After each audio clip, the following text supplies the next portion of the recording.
Riwruok mar Johala mapacho ka bade ma kadho wadh nam chumbi koruok koka kone sirkal mondo many yore mag ofuong'o osuru ma ijuogo e mwandu machopo pacho ka kadonjo e dho wath mag mwandu kod mitere pinje maoko.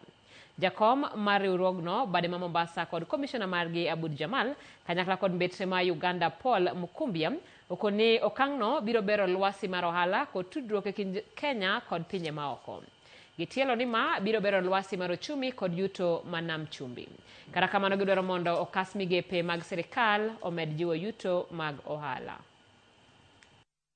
By the way, he is to see how they can, relook at hopefully AGOA. We also have a few pending bilaterals, Kenya with the EU, the SIPA with the United Arab Emirates. So basically, as a business community, we are hopeful that the future will be brighter. We hope that the government is able to conclude these tools to basically just give the businesses a shot in the arm.